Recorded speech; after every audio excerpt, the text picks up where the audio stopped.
हाँ, गुलामाबाद जो है ना वो हब है इन चीजों का। साहिवाल भाई बहुत इन्वेस्टर बंदे ने, बहुत ज्यादा। वेलकम जाहिद। फैसलाबाद में मेरी एक सहेली भी थी। हाँ, बड़ी पुरानी बात है डॉक्टर, ये अब बात याद आ गई। अब शादी हो गई, मैं ये भूल चुका हूँ, कसम से झूठ नहीं बोल रहा तुम्हें डॉक्टर। उसका नाम था सिद्रा। अच्छा, हाय हाय, ये तब की बात है जब मैं अपने घर वालों से लड़कर एक दोस्त के पास गया था, उसके पास 2 महीने रहा था। उसकी खातिर? ना ना, घर से लड़ा, घर से लड़कर निकल गया। लड़े ऐसी वजह तो होना ना कि मैं उन्हें ब्याह ना ना ना ना, ना इस गलों नहीं सी लड़िया। मैंने मेरे घर वाले आंਦੇ ਸਨ ਟਾਈਮ ਨਾਲ ਪੱਠੇ ਵੱਢ ਕੇ ਲਿਆਂਦਾ ਕਰ, ਤੂੰ ਟੁਰ ਜਾਣਾ ਵੇ ਤੇ ਪੱਠੀ ਵੱਢ ਕੇ ਨਹੀਂ ਲਾਉਂਦਾ, ਡਿਗਰ ਪੇਸ਼ੀ ਹੋ ਜਾਂਦੀ ਏ। ਬਾਹਰ ਸਿਗਟਾਂ ਪੀਣੀਆਂ, ਝੂਠ ਮਾਰਨੇ, ਪੱਠੇ ਵੱਢ ਕੇ ਲਿਆਉਣੇ, ਲੇਟ ਹੋਣਾ ਆਪਣੀ ਮਰਜ਼ੀ ਨਾਲ। ਤੇ ਉਹ ਆਂਦੇ ਸੀ ਵੀ ਟਾਈਮ ਨਾਲ ਆਇਆ ਕਰ। ਮੈਂ ਕਿਹਾ ਮੇਰੀ ਮਰਜ਼ੀ ਦਾ ਕੋਈ ਟਾਈਮ ਟੇਬਲ ਨਹੀਂ, ਮੈਂ ਆਪਣੀ ਮਰਜ਼ੀ ਦਾ ਮਾਲਕ ਹਾਂ। ਫਿਰ ਮੈਂ ਆਪਣੇ ਘਰ ਨਾਲ ਲੜ ਕੇ ਤੇ ਫੈਸਲਾਬਾਦ 2 ਮਹੀਨੇ ਰਹਿਣ ਟੁਰ ਗਿਆ। ਸੋਸ਼ਲ ਮੀਡੀਆ ਤੋਂ ਪਹਿਲੇ ਦੀਆਂ ਗੱਲਾਂ ਨੇ। अच्छा, ਉਦੋਂ ਮੇਰੇ ਜ਼ਿਹਨ ਗੁਮਾਨ ਵਿੱਚ ਵੀ ਨਹੀਂ ਸੀ ਹੁੰਦਾ ਉਹ ਕੁੜੀਆਂ ਕੀ ਕੰਮ ਕਰਦੀਆਂ ਸੀ। ਹੁਣ ਮੇਰੀ ਗੱਲ ਸੁਣ, ਦੇਖ ਮੈਚ ਹੁੰਦੇ ਹੀ ਰਹਿਣੇ ਨੇ, ਮੈਚ ਆਪਾਂ ਕਰਦੇ ਰਹਿਣਾ। ਅੱਜ ਮੇਰੀ ਸਟੋਰੀ ਸੁਣ ਪਿਆਰ ਦੀ ਡਾਕਟਰ, अच्छा ਠੀਕ ਹੈ ਤੇ ਜਨ ਮੈਂ ਤੈਨੂੰ ਗੱਲ ਕਰਾਂਗਾ, ਝੂਠ ਨਹੀਂ ਮਾਰਾਂਗਾ। ਅੱਜ ਪਤਾ ਨਹੀਂ ਕਿਉਂ ਫੈਸਲਾਬਾਦ ਤੋਂ ਗੱਲ ਆਈ, ਮੈਂ ਤੈਨੂੰ ਦੱਸਣਾ। अच्छा, ਫੈਕਟਰੀ ਸੀ ਇੱਕ ਮਸਲਨ ਜਿਹਦੇ ਵਿੱਚ ਨਹੀਂ ਬਣਦੀਆਂ ਪਲਾਸਟਿਕ ਦੀਆਂ ਬੋਤਲਾਂ ਨਾ, ਉਹ ਕੋਨਾ, ਉਹ ਜਿਹੜੀ ਉਹ ਫੈਕਟਰੀ ਹੈ ਉਹਦੇ ਵਿੱਚ ਉਹ ਪਾਉਂਦੇ ਸਨ ਨਾ, ਤੇ ਉਹ ਕੁੜੀਆਂ ਜਿਹੜੀਆਂ ਸੀ ਵਿੱਚੋਂ ਕਚਰਾ ਚੁੱਕਦੀਆਂ ਸੀ, ਧਾਗਾ ਵਗੈਰਾ, ਅੱਗੇ ਪਿੱਛੋਂ ਲੇਬਰ ਆਉਂਦੀ ਹੁੰਦੀ ਸੀ। अच्छा, ਹਾਂ, ਉਹ ਫੈਕਟਰੀ ਜਾਂਦੀਆਂ ਸੀ, ਉਹਨਾਂ ਦੀ ਉਦੋਂ 7-8 ਹਜ਼ਾਰ ਰੁਪਇਆ ਤਨਖਾਹ ਸੀ।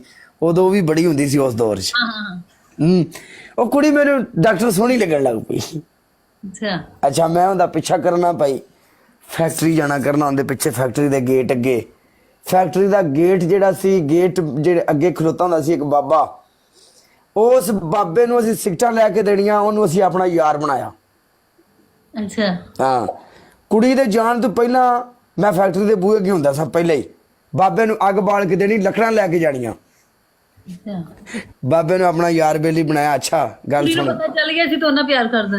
ਹਾਂ ਹਾਂ, ਕੁੜੀ ਨੂੰ ਚੰਗਾ ਭਲਾ ਪਤਾ, ਸਾਰੀ ਗੱਲ ਦਾ ਪਤਾ ਲੱਗ ਗਿਆ ਉਹਨੂੰ ਕਿ ਮੇਰੇ ਪਿੱਛੇ ਆਉਂਦਾ ਵੈਲਕਮ ਜੱਟਾ। ਅੱਛਾ, ਗੱਲ ਇੱਥੇ ਤੱਕ ਡਾਕਟਰ ਹੋ ਗਈ ਕਿ ਜਿਹੜਾ ਉਹ ਮੁੰਡਾ ਸੀ ਨਾ ਮੇਰਾ ਦੋਸਤ, ਉਹ ਠੀਕ ਠਾਕ ਫਿੱਟ ਸਨ, ਓਕੇ ਦੀਆਂ ਰਿਪੋਰਟਾਂ ਨੇ, ਠੀਕ ਠਾਕ ਖਾਂਦੇ ਪੀਂਦੇ ਨੇ, ਅੱਜ ਵੀ ਉਹਨਾਂ ਤੇ ਅੱਲਾ ਦੀ ਬੜੀ ਖੈਰ ਹੈ। ਅੱਛਾ, ਉਹਨੂੰ ਮੈਂ ਗੱਲ ਕੀਤੀ ਕਿ ਵੇਖ ਨਾ ਯਾਰਾ, ਮੈਂ ਤੇਰੇ ਕੋ ਆਇਆ, ਮੇਰਾ ਕੋਈ ਪਤਾ ਨਹੀਂ, ਮੈਨੂੰ ਜਦੋਂ ਮੇਰੇ ਘਰ ਵਾਲੇ ਕਹਿਣ ਮੈਂ ਜਦੋਂ ਮਰਜ਼ੀ ਟੁਰ ਜਾ, ਠੀਕ ਹੈ, ਲੇਕਿਨ ਤੂੰ ਮੇਰਾ ਸਾਥ ਦੇਣਾ ਹੈ। ਇੱਥੋਂ ਤੱਕ ਗੱਲ ਬਣ ਗਈ ਡਾਕਟਰ ਕਿ ਮੈਂ ਉਹਨਾਂ ਦੇ ਘਰ ਜਾਣ ਲੱਗ ਪਿਆ, ਉਹਦੀ ਮਾਂ ਨਾਲ ਸਲਾਮ ਦੁਆ ਬਣਾ ਲਈ ਕੁੜੀ ਨਾਲ। अच्छा, ਕੁੜੀ ਦੀ ਮਾਂ ਨਾਲ ਸਲਾਮ ਦੁਆ ਬਣੀ। ਅੱਛਾ, ਸਬਜ਼ੀ ਸਰਕਾਰ ਮੇਰੀ ਲੈ ਕੇ ਦੇ ਕਿਉਂ ਨਹੀਂ ਕਰਨੀ? ਤੂੰ ਉਹਨਾਂ ਨੂੰ? ਹਾਂ, ਜਾਂ ਫਿਰ ਸਬਜ਼ੀ ਪੁੱਛਣੀ ਕਰਨੀ ਕਿਹੜੀ ਪਸੰਦ ਹੈ, ਆਲੂ ਪਾਲਕ ਇਹ ਬੋਰਾ ਪਰਾਂ, ਬਾਜ਼ਾਰੋਂ ਸਬਜ਼ੀ ਲੈ ਕੇ ਆਉਣੀ, ਉਹਨਾਂ ਫੈਕਟਰੀ ਤੋਂ ਛੁੱਟੀ ਕਰਕੇ ਵਾਪਸ ਜਾਣਾ। ਅਸੀਂ ਮੋਟਰਸਾਈਕਲ ਤੇ ਉਹਨਾਂ ਤੋਂ ਪਹਿਲਾਂ ਛਾਪਰ ਇੰਜ ਹੱਥ 'ਚ ਫੜਿਆ ਹੋਣਾ, ਇੰਜ ਮੋਟਰਸਾਈਕਲ ਦੀ ਬ੍ਰੇਕ ਲਾਣੀ, ਛਾਪਰ ਦੇਣਾ, ਖਾਲਾ ਜੀ ਸਬਜ਼ੀ ਜੀ, ਠੀਕ ਹੈ ਪੁੱਤਰ ਮਿਹਰਬਾਨੀ। ਅੱਛਾ, ਹੌਲੀ ਹੌਲੀ ਉਹਦੀ ਮਾਂ ਨੂੰ ਪਤਾ ਲੱਗ ਗਿਆ। ਜਦੋਂ ਉਹਦੀ ਮਾਂ ਨੂੰ ਪਤਾ ਲੱਗਿਆ, ਉਹਦੀ ਮਾਂ ਨੇ ਆ ਕੇ ਲਾਮਾ ਉਹਨਾਂ ਦੇ ਘਰ ਦਿੱਤਾ ਉਸ ਮੁੰਡੇ ਲੜਕੇ ਨੇ, ਅੱਜ ਜਿਹਦੇ ਕੋਲ ਤੂੰ ਰਹਿਣ ਦਿਆ ਸੀ। ਜਿਹਦੇ ਕੋਲ ਮੈਂ ਰਹਿਣ ਡਿਆ ਸੀ, ਮਹੱਲੇਦਾਰ ਸਨ। ਅੱਛਾ, ਉਹਨੇ ਜਿਸ ਟਾਈਮ ਲਾਮਾ ਦਿੱਤਾ, ਉਸ ਮੁੰਡੇ ਦੇ ਵਾਲਦ ਨੇ ਫਿਰ ਮੇਰੇ ਪਿਓ ਨੂੰ ਦੱਸਿਆ।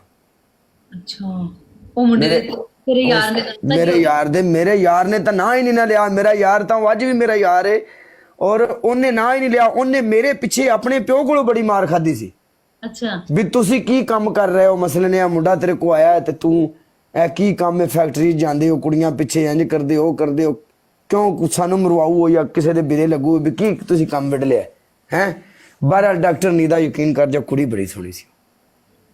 ਤੁਹਾਡਾ ਫਿਰ ਬ੍ਰੇਕ ਤੋਂ ਤੁਹਾਡਾ ਵਿਆਹ ਕਿਉਂ ਨਹੀਂ ਹੋਇਆ ਫਿਰ?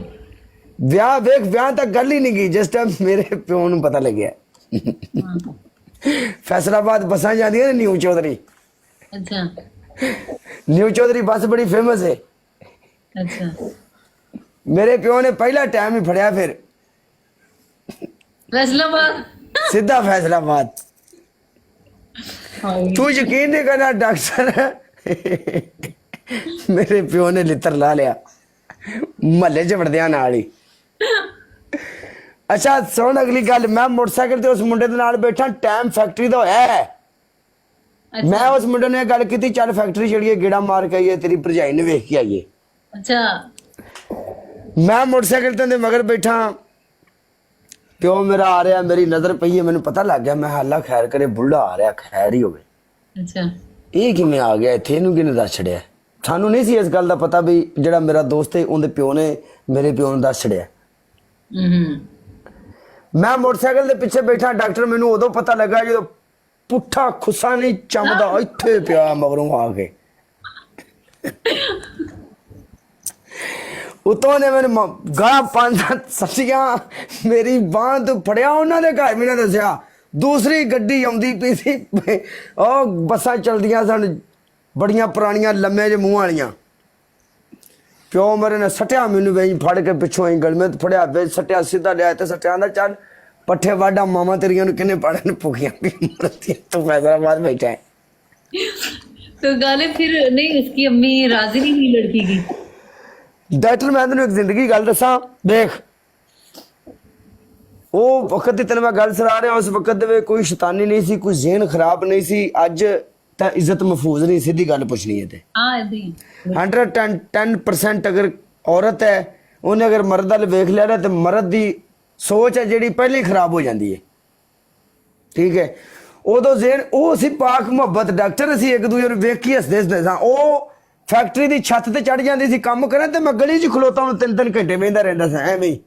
हाँ ਉਹ ਮੁਹੱਬਤ ਸੀ ਦੀ। ਲੇਕਿਨ ਉਹ ਅੱਜ ਵੀ ਕੁੜੀ ਯਾਦ ਆਉਂਦੀ ਹੈ, ਸੋਹਣੀ ਬੜੀ ਸੀ ਕੁੜੀ, ਮੇਰੇ ਕੋਲ ਜਿੰਨਾ ਨਾ ਮਧਰਾ ਜਿਹਾ ਕੱਦ ਸੀ ਕੁੜੀ ਦਾ, ਹਾਏ ਹਾਏ ਹਾਏ ਕੀ ਬਾਤ। जी तू बात तू हुण नहीं कदी मतलब माशाल्लाह हुण तेरे को सारा कुछ है, लेकिन तेरे दी होने तो पहले तू एक बारी नहीं गया ਨਹੀਂ देख? ਮੈਂ ਗਿਆ अच्छा ਗਿਆ ਡਾਕਟਰ ਯਕੀਨ ਮੰਨ, ਲੇਕਿਨ ਮੈਂ ਤੈਨੂੰ ਇੱਕ ਸਿੱਧੀ ਗੱਲ ਦੱਸਾਂ, ਉਹ ਮਕਾਨ ਹੀ ਸੇਲ ਕਰਕੇ ਟੁਰ ਗਿਆ, ਉੱਥੇ ਆਈ ਨਹੀਂ।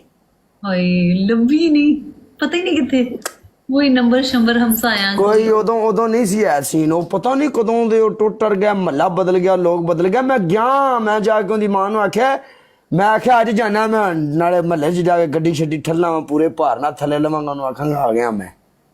ਲੇਕਿਨ ਉਹਨਾਂ ਨੂੰ ਗੱਲਬਾਤ ਹੀ ਕੋਈ ਨਹੀਂ। यार मुझे रोना आ रहा है। ਉਹ ਮੁੰਡੇ ਨੇ ਵੀ ਮੈਂ ਪੁੱਛਿਆ, ਮੈਂ ਕਿੱਥੇ ਗਿਆ, ਉਹਨੇ ਆ ਕੋਈ ਨਹੀਂ, ਉਹ ਟੁਰ ਗਿਆ, ਨੇ ਮਕਾਨ ਵੇਚ ਕੇ, ਹਟ ਕੇ ਨਹੀਂ ਲੱਭੇ, ਪਤਾ ਨਹੀਂ ਕਿਤੇ ਟੁਰ ਗਿਆ ਨੇ ਉਹ। ਲੇਕਿਨ ਉਹ ਕੁੜੀ ਮੇਰੇ ਨਾਲ ਪਿਆਰ ਕਰਦੀ ਸੀ ਡਾਕਟਰ, ਉਹਨੇ ਮੇਰੇ ਪਿੱਛੇ ਆਪਣੀ ਮਾਂ ਕੋਲੋਂ ਮਾਰ ਖਾਦੀ, ਮੇਰੇ ਪਿੱਛੇ ਉਹਨੇ ਵੀ ਬੜੇ ਬੜੇ ਕਦਮ ਚੁੱਕੇ ਨੇ। हाय ਇੱਥੋਂ ਤੱਕ ਕਿ ਫੈਕਟਰੀ ਵਾਲਿਆਂ ਨੇ ਉਹਨੂੰ ਜਵਾਬ ਦੇ ਦਿੱਤਾ, ਉਹਨੇ ਆਖਿਆ ਮੈਂ ਤੁਹਾਡੀ ਫੈਕਟਰੀ 'ਚ ਕੰਮ ਹੀ ਨਹੀਂ ਕਰਨਾ, ਜਾਓ ਖਲੀ ਬੱਲੀ। नाले अगर वो कुड़ी होती होंदी तो ना फिर ब्याह करा लेना सी तेरी शादी तो पहले, मतलब अगर सारी गल हुंदी। ਹਾਂ ਸ਼ਾਦੀ ਤੋਂ ਪਹਿਲੇ ਅਗਰ ਗੱਲ ਹੁੰਦੀ ਨਾ ਡਾਕਟਰ, शादी तो पहले ਅਗਰ ਮੈਨੂੰ ਇਹ ਮਿਲ ਜਾਂਦੀ, ਕਿਉਂ ਪਹਿਲੀ ਮੁਹੱਬਤ ਇਨਸਾਨ ਨੂੰ ਜ਼ਿੰਦਗੀ 'ਚ ਕਦੀ ਨਹੀਂ ਭੁੱਲਦੀ, ਚਾਹੇ ਇਨਸਾਨ ਜੋ ਮਰਜ਼ੀ ਹੋ ਜਾਏ। पर जे पहली होवे मुहब्बत नहीं की ते ओ ਮੈਨੂੰ ਪਹਿਲੀ ਮੁਹੱਬਤ ਹੋਈ ਸੀ ਉਸ ਕੁੜੀ ਨਾਲ। ਔਰ ਮੈਂ ਤੈਨੂੰ ਇੱਕ ਗੱਲ ਦੱਸਾਂ, ਪਹਿਲੀ ਮੁਹੱਬਤ ਹੁੰਦੀ ਹੈ, ਔਰ ਪਹਿਲੀ ਮੁਹੱਬਤ ਜਿੰਦ ਨਾਲ ਹੁੰਦੀ ਵੀ ਕਿਸੇ ਅਜਨਬੀ ਨਾਲ ਹੈ। ਆਹੀ ਗੱਲ ਹੈ। ਅਜਨਬੀ ਤੋਂ ਮੁਰਾਦ ਹੈ ਕਿ ਤੁਹਾਡੀ ਕਿਸੇ ਤੇ ਅਚਾਨਕ ਨਜ਼ਰ ਪਈ, ਤੁਹਾਡੇ ਦਿਲ ਨੂੰ ਅਗਰ ਉਹ ਚੰਗਾ ਲੱਗਾ ਤੇ ਬੇਚੈਨੀ ਬੇਤਾਬੀ ਹੈ ਕਦਨਾ ਮਦਨਾ ਉਹਨਾਂ ਪਰਾਂ ਇਹ ਉਹ ਇੱਥੇ ਮੁਹੱਬਤਾਂ ਨਹੀਂ ਹੁੰਦੀਆਂ, ਬੰਦਾ ਦਾ ਲਵੋ ਨਹੀਂ ਪਰਾਂ ਮਗਰੋਂ ਕੱਲ ਤੱਕ ਤੁਹਾਡੀ ਨਲੀ ਵਗਦੀ ਰਹੀ, ਇੱਥੇ ਨਹੀਂ ਹੁੰਦੀਆਂ। ਅਜਨਬੀਆਂ ਨਾਲ ਪਿਆਰ ਹੁੰਦਾ।